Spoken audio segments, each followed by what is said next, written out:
I want you to take a second right now, just wherever you happen to be. Hmm.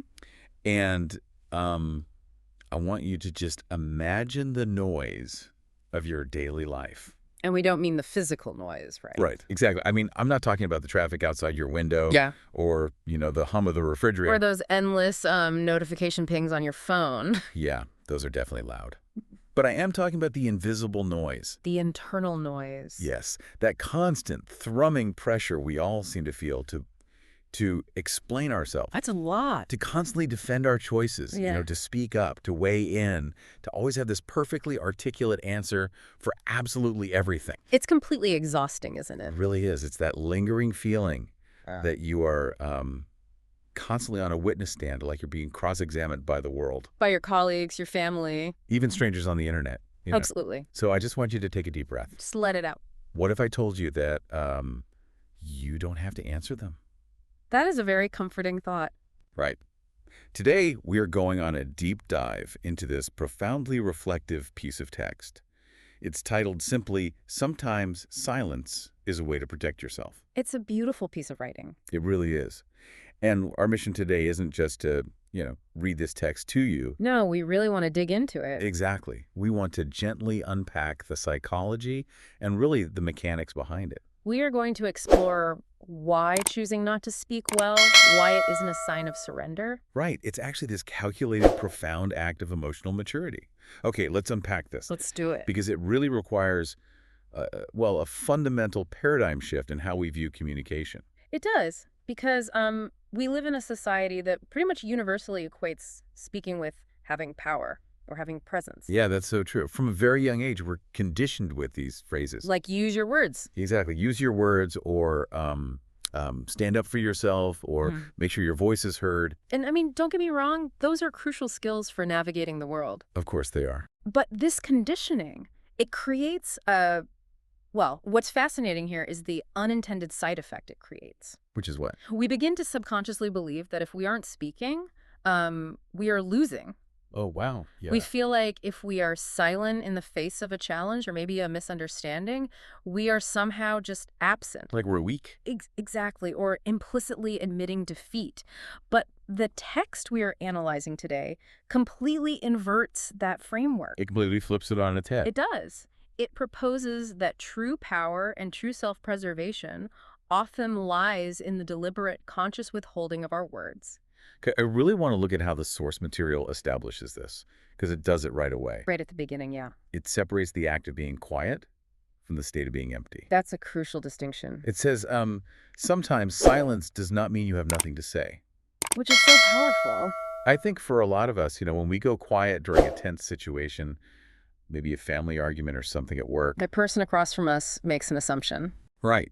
They assume we've just run out of logical points. They think they have backed us into a corner. Yeah, like they've won the debate and we just have nothing left to fire back with. But the text argues that silence means something entirely different. It means you have learned that not every situation deserves your explanation. Deserves. That is such an important word there. It really is. If we look at the mechanics of that word deserves in the context of relationships, especially in our hyper-connected modern era. Where everyone can reach you all the time. Exactly. We tend to treat our explanations and really our emotional responses as a kind of public utility. Like we owe it to everybody. Yes. If someone asks a question, we feel this almost physiological compulsion to answer them. Like an itch we have to scratch. Right. And if someone makes an accusation, our autonomic nervous system kicks in. We feel obligated to defend ourselves. Just to, restore our social standing. Precisely. We treat our inner world as if it is public property. Wow. Public property, that hits hard. But by introducing the concept of what someone deserves, we are fundamentally changing the economy of our emotional energy. How so? It shifts the act of giving an explanation from a universal obligation, something you have to do, to a highly guarded privilege. I love that. But I want to explore the friction there for a second. Okay, let's hear it. We are talking about deciding who deserves our emotions. Doesn't that risk sounding, I don't know, a little arrogant? That's a very fair question. Like we are placing ourselves on this pedestal and judging whether someone is worthy of our time. That is a really important distinction to make, because it isn't about arrogance at all. Right. or asserting superiority over another person. It is about emotional boundaries and, frankly, resource management. Resource management, like budgeting. Exactly. Think about cognitive load. Every single time you engage in a complex emotional explanation, you are expending a massive amount of cognitive and emotional energy. You really are. You're translating all these abstract feelings into language. Yes, and you are reading the other person's micro-expressions. You're modulating your tone so you don't sound too aggressive. And you are trying to anticipate their reaction. It's exhausting. It is. So the text isn't saying, I am too good to talk to you. Right.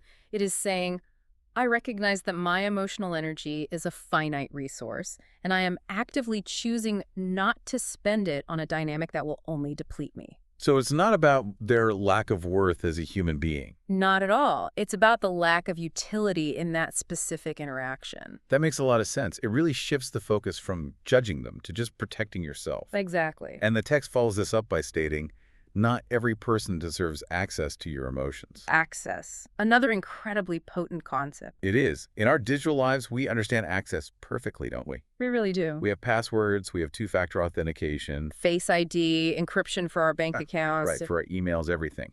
We understand that security requires strict control over who gets in. Of course. Yet, when it comes to our emotional bandwidth, it's like we frequently just leave the front door wide open for anyone to wander through. Precisely. We leave the door open, and we allow external forces to dictate our internal state. Which is so dangerous for our peace. It is. If we look at this through the lens of neuroscience, when someone provokes you, Like a rude comment at a family dinner. perfect example, someone provokes you and you immediately rush to explain or defend yourself.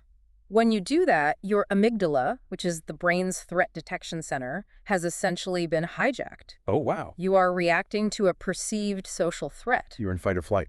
Exactly.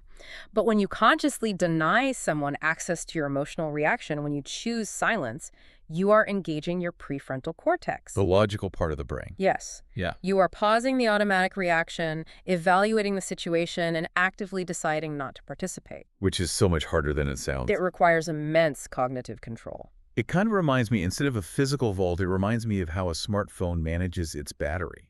Oh, I like that analogy. Like, think about your emotional energy as the battery life on your phone. Okay. When you try to explain your deepest feelings to someone who is, actively committed to misunderstanding you.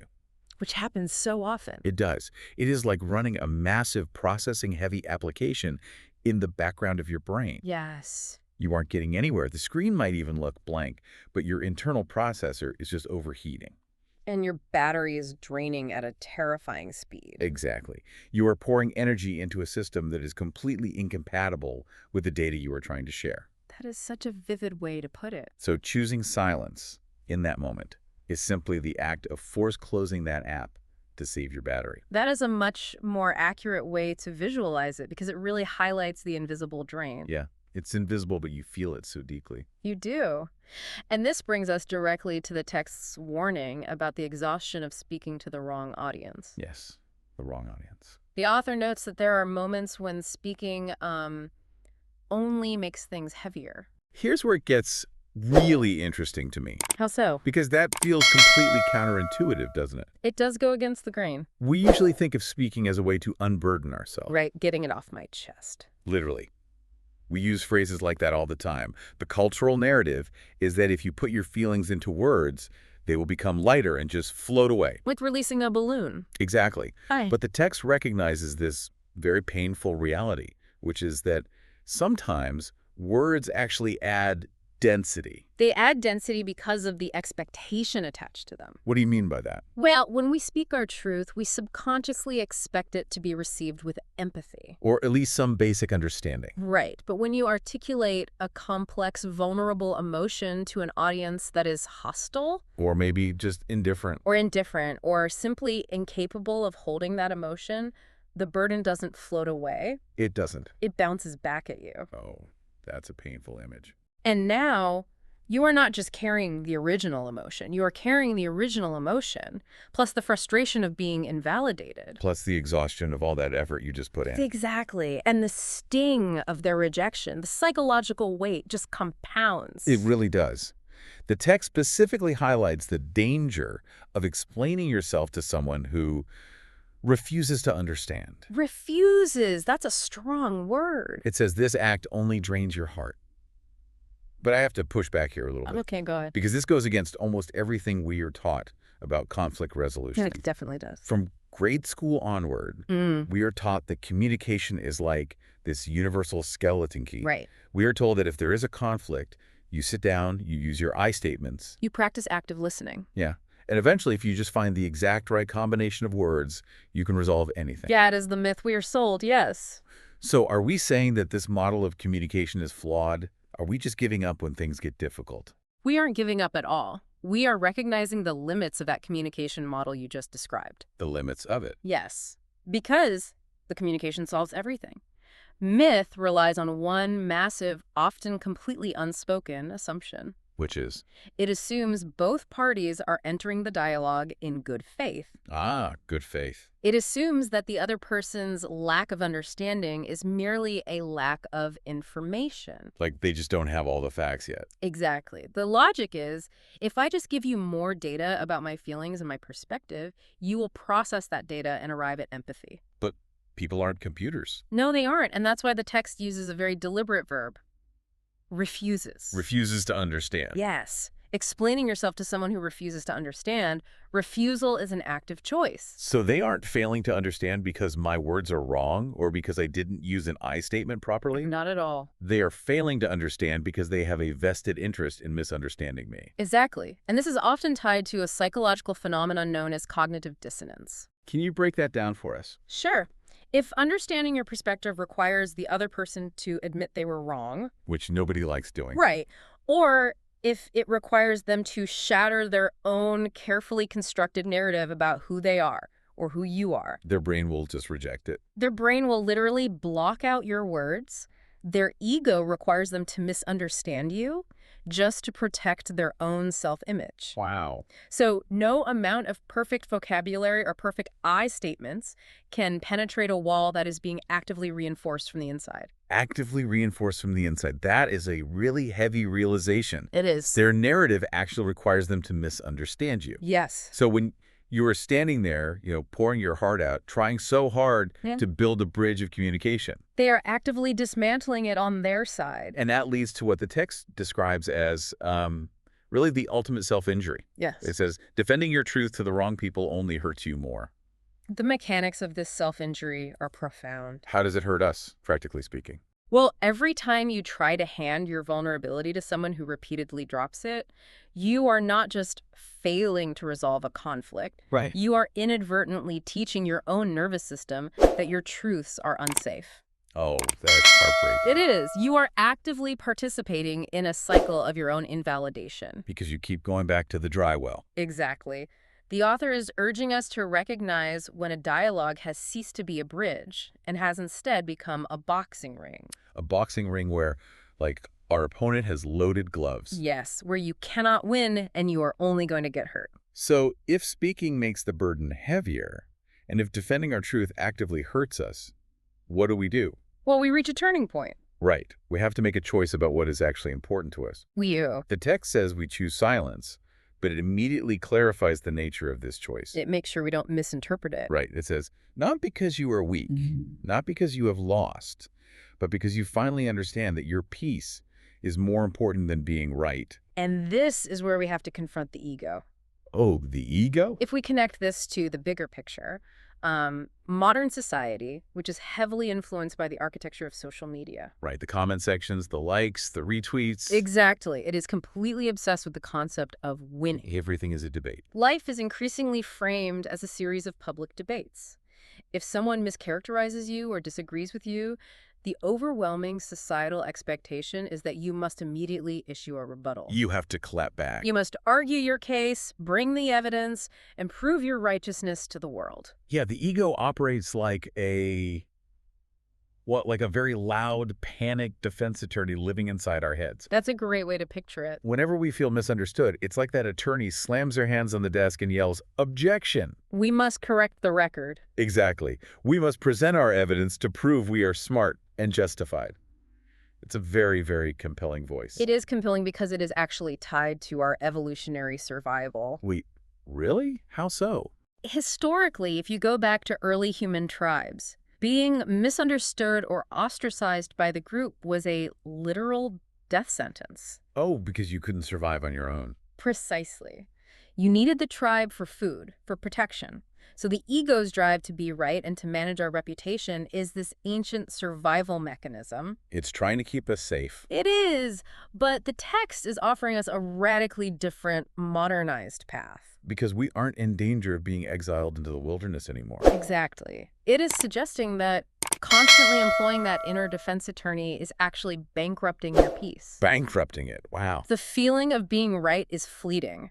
It's a quick spike of dopamine. And it is usually pretty hollow, especially if the other person stubbornly refuses to acknowledge your victory anyway. Which they usually do. Right.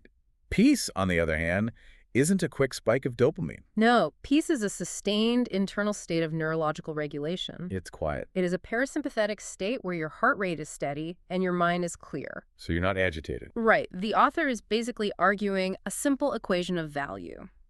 Your peace has a higher intrinsic value than the temporary ego-driven satisfaction of winning an argument. So what does this all mean for us on a practical level? It means we have to let go. The source material gives us the most beautiful, radical permission slip to step away from that debate. It really does. It says you can walk away without proving anything. Let people think what they want. Let them misunderstand if they choose to. That is profound. I really want to linger on that specific phrase.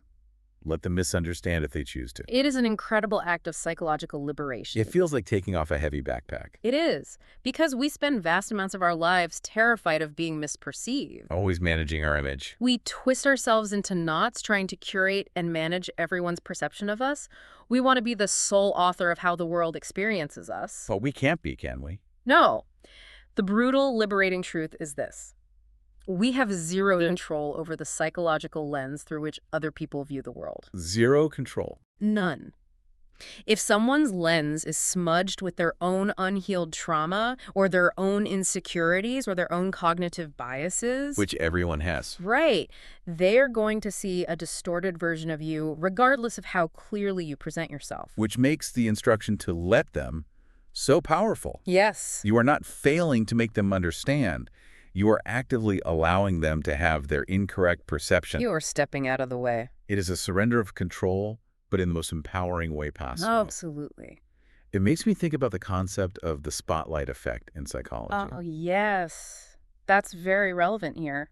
For those who might not know, that's the tendency we all have to overestimate how much other people actually notice or think about our actions. We think everyone is staring at us, analyzing our every move. Exactly. When we realize that most people are actually viewing us through a deeply subjective, highly self-centered lens, the urgency to correct their view kind of fades. Exactly. You realize that their misunderstanding of you is actually about them, not you. It's their lens that's smudged. Yes. And when you truly internalize that, you stop trying to manage their perception. You stop carrying the weight of their judgment. To you, listening right now, I want you to imagine how much mental real estate would open up in your mind. Just think about the spaciousness. If you simply stopped trying to manage how a specific, difficult person in your life perceives you. Someone who always rubs you the wrong way. Right. What if you just let them be wrong about you? It feels a little dangerous at first, doesn't it? It does. Our brains really resist it. We want to say, no, wait, let me explain. But underneath that initial fear, There is an absolute ocean of relief. such deep relief. You can just set the weight of their opinion down on the floor and walk away. And when you set that weight down, what you are actually doing is building a boundary. The boundary. Yes, and this brings us to the final and perhaps most sophisticated evolution of silence in this text. Let's talk about it. Silence transforms from a passive absence of words into a highly active architectural structure. A structure that protects you. Yes, the author states plainly, silence is a boundary. I want to stop here and challenge this idea for a second. Okay, let's explore it. Because the way we usually talk about boundaries, in psychology or wellness circles, Yeah. it's very different. Sure. Usually, a boundary is presented as something highly verbal and declarative. We are taught to be vocal about them. Right. We are taught to say no. Mm. We are taught to use formulas like, when you do X, I feel Y, so I need you to do Z. The standard therapy script. Exactly. We think of a boundary as drawing a line in the sand with a firm, clear voice. So, how can silence, which is literally the absence of a voice, function as a boundary? This raises an important question, doesn't it? It does. Doesn't it just look like we are ignoring the problem or maybe giving someone the silent treatment? That is a vital question. Let's separate silence as a boundary from the silent treatment because they are very different things. Okay, let's pull them apart. The silent treatment is a manipulative, punitive tactic. Punitive. Like a punishment. Yes, it is used to punish someone, to make them feel anxious, and to coerce them into compliance by withholding affection or communication. Like giving someone the cold shoulder until they apologize. Exactly. It is fundamentally an act of aggression. Right. Silence as a boundary, however, is entirely about self-protection. It's inward facing. Yes. It is not about punishing the other person. It is simply about shielding yourself. So the intention behind it is completely different. Entirely. One is a weapon directed outward to hurt someone else, and the other is a shield directed inward to keep yourself safe. Precisely. In psychology, there is a concept often referred to as the gray rock method. Oh, I've heard of this. It is used when dealing with highly toxic, dramatic, or manipulative individuals where normal verbal boundaries just do not work. Because the person feeds on the conflict itself. Exactly. They want the pushback. So the idea is to become as uninteresting and unresponsive as a gray rock. Gray rock, just completely neutral. Yes, you don't argue, you don't defend, you don't explain, you offer absolutely no emotional reaction. Because emotional reaction is the currency they're trying to extract from you. Yes, that's exactly what they want. And by using silence, by becoming the gray rock, you are cutting off their supply. Wow. If a verbal boundary is a fence with a keep out sign on it, Right. silence is the act of rolling up the road that leads to your house altogether. They're just removing access entirely. Yes. The text beautifully elaborates on this mechanism. It says silence is a quiet way of stating, I will no longer give my energy to what destroys me. What destroys me? It's a heavy phrase. That is intense terminology. Let's pause on that word. Destroys. It's not just saying what annoys me or what inconveniences me. The text is recognizing the true stakes of chronic emotional depletion. The author understands the cumulative toll of this dynamic. The long-term effects. Yes. Constantly engaging in bad faith arguments, constantly defending your fundamental right to exist or to feel or to be respected. It isn't just tiring in the moment. No, it is deeply corrosive over time. It wears you down. It degrades your self-esteem, it erodes your trust in humanity, and it shatters your baseline of internal calm. It shatters your peace. By actively choosing silence, you are cutting off the supply line to that destructive force. You are refusing to fund your own demolition. That is beautifully put. Yes. I love how this text takes us on a journey. It really progresses, doesn't it? It does. We started with a common societal misconception of silence as a weakness, as a sign of having an empty mind or having given up. Right, the losing mentality. Then we moved into the agonizing neurological and emotional cost of speaking to the wrong people. The drain. Yeah, how trying to force understanding where it just isn't welcome causes this painful cognitive overload. And then where do we end up? We arrive at this summit. Silence is the highest, most sophisticated form of self-preservation. Yes. The text concludes by saying, because sometimes silence is not emptiness.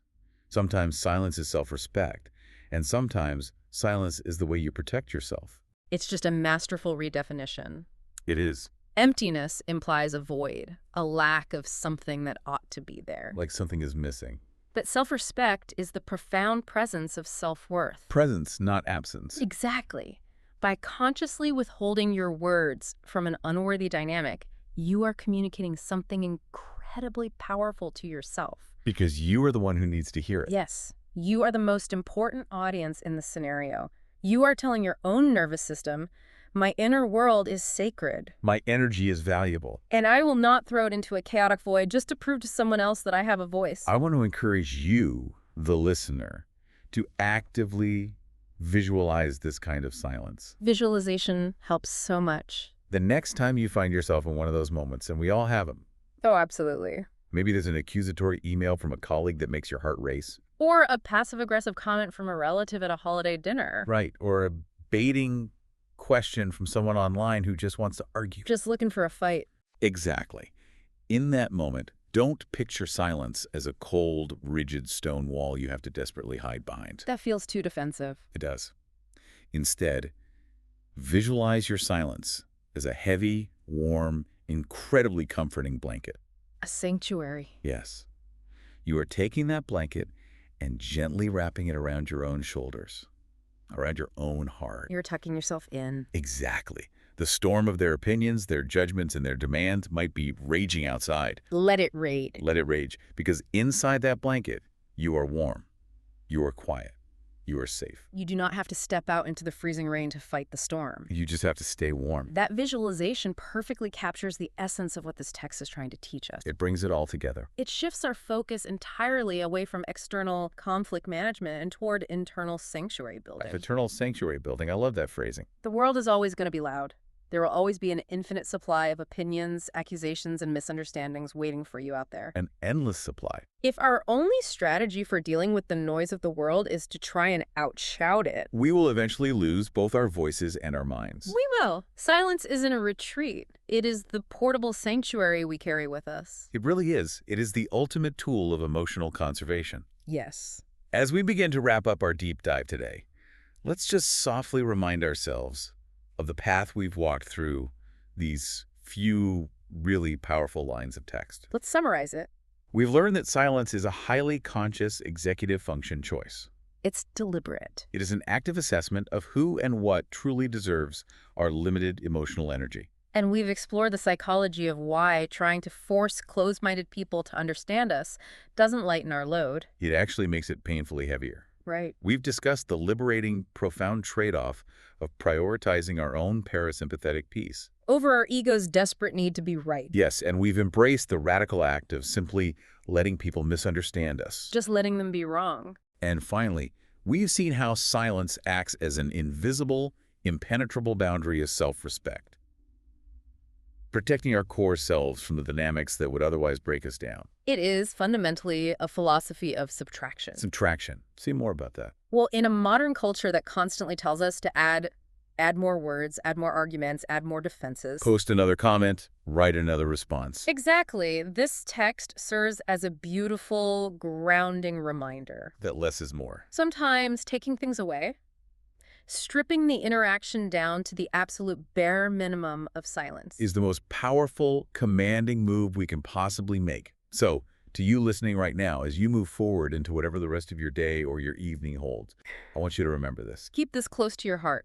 You do not owe the world an explanation for your heart. You really don't. You are the sole custodian of your own peace.